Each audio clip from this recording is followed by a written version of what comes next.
Unë ngela me Gertën, natyrisht që 2-3 kritika i ja bërë edhe asaj, siç më ka bërë dhe ajo mua, po jo, nuk do bësha kur pale shumicës për të sulmu Gertën, sepse kemi qëndruar 2 muaj sa shok, nuk mund ta bëj atë, nuk bën.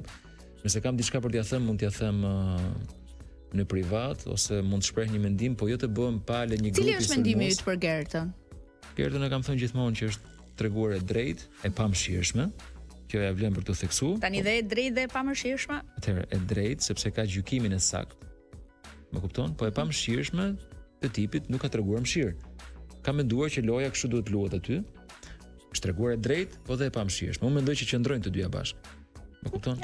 Pra nuk ka shpifur, nuk ka manipuluar, nuk ka luajt kartën e viktimizimit, që këto treja i kanë pasur disa persona aty shumë nuanca të karakterit, nuk është viktimizuar, nuk ka manipuluar një situatë apo një, siç manipuloi po themi Rozana kur i kaloi Gerta afër tek banaku dhe doli aty duke thënë më ka shtyrë, më ka gjujt, e unë do iki nga shtëpia.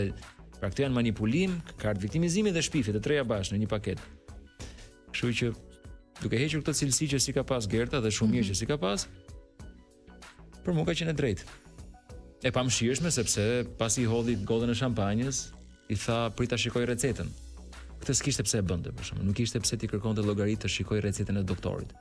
Më kupton? Duhet ta vinte ndryshim. Duhet njifte një limit. Prandaj them që hyn te zona e pamëshirshmes.